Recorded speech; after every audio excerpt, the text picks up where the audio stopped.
Friends, welcome back to a new session. So in this video we are discussing about the main things about congruent. So what is congruent and what is the criteria for when congruent is existing for a geometrical shape. So let's begin the session. So before begin the session, don't forget to subscribe our channel for more information videos. So let's begin.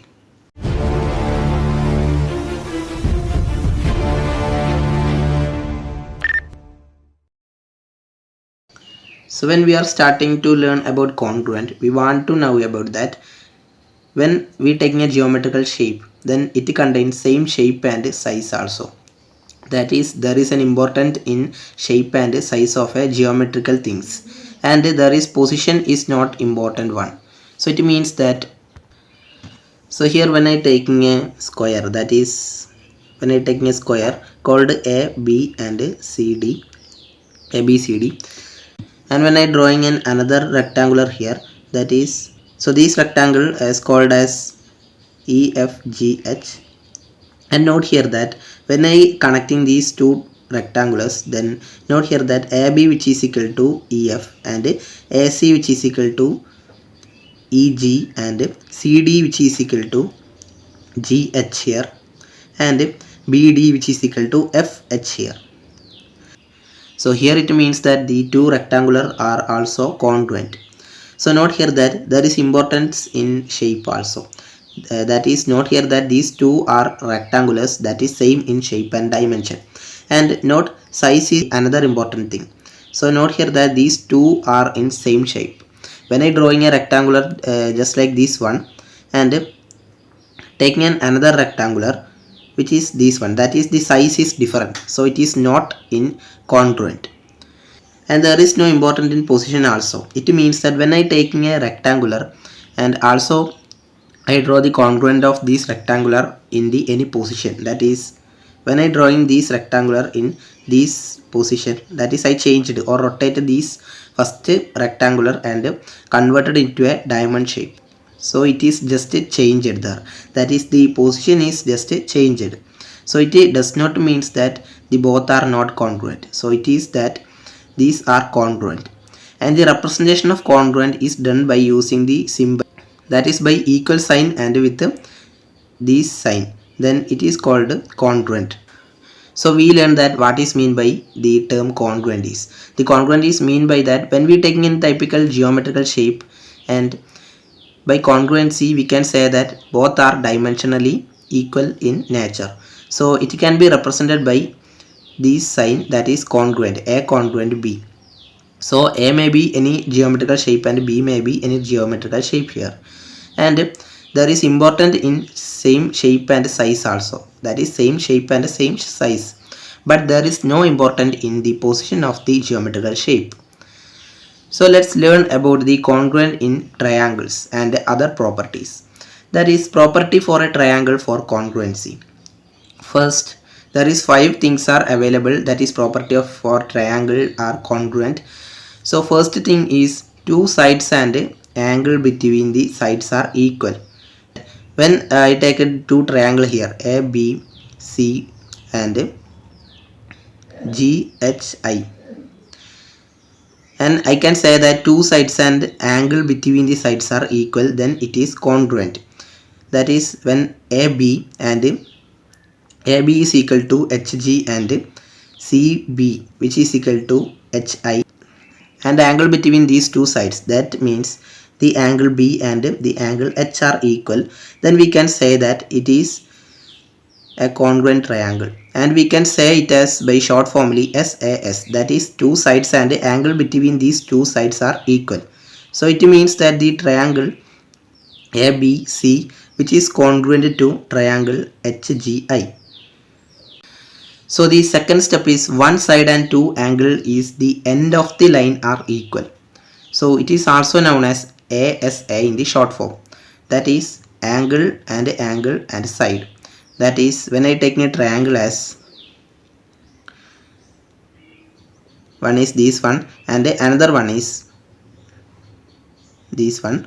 Note here that these are congruent, and when I drawing there is something mistake is also existing, so note that, and call these triangle as ABC and Hij, and here when I taking the line, that is one side AB, and which is equal to the side IG in the next triangle, and the angle between, that is the angle A or the CAB, angle A, which is equal to the angle G here, and angle B which is equal to the angle I in the next triangle, then it means that the triangle is in the case of congruency. That is one side and two angle is equal. It means that one side and two angle in the end of the line. That is one side and two angles in the end of the line or the side. Then it is also equal in the two case of the triangle. Then it is also in the congruency.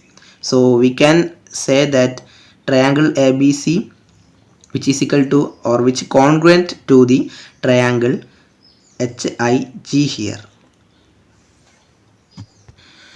So here the third one is one side and one triangle is any end of the side and any one other angle are equal. So short formally we can say it as AAS here, that is angle side. By our third condition we can say that when I taking a triangle and one side is equal to the another side of the another triangle, and the angle in the one side which is also equal to the angle in the another side of the another triangle.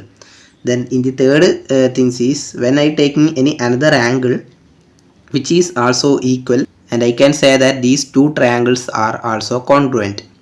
That is by the short form we can say that the angle and the one side. So in the fourth things is, it is very simple, that is three sides are equal.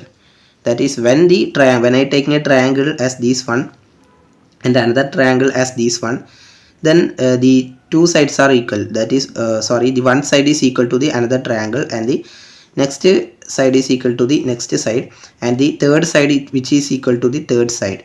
Then the sides are equal in nature. So it means that three sides are equal, then the triangle is also incongruent.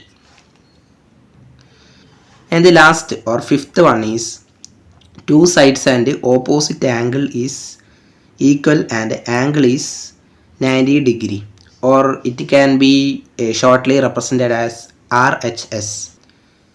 So it can be say that right angled hypotenuse sides. So when I drawing a triangle with a 90 degree, it means that when I draw one triangle here which contain 90 degree angle and another triangle which also contain 90 degree. So in the case of fifth condition we can say that two sides and opposite angle is equal and the angle is 90 degree.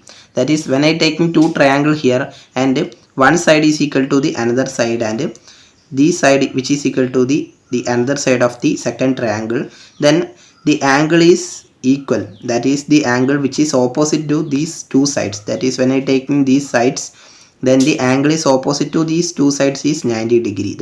That is the triangle contain 190 degree angle, and these criteria is satisfied by these two triangles. That is these and these are equal and these are equal.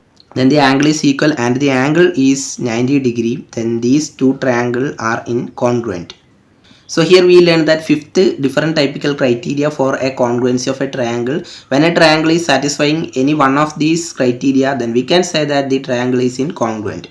So firstly we want to note that the congruence, which means that only when we taking any geometrical shape, then it is also identically by the dimensions. So it means that congruent is. So let's wind up this session and see you soon with a new video with more and more mathematical contents. So if you have any doubts, so feel free to ask your queries in the comment box. So see you soon with a new video. Stay tuned with us.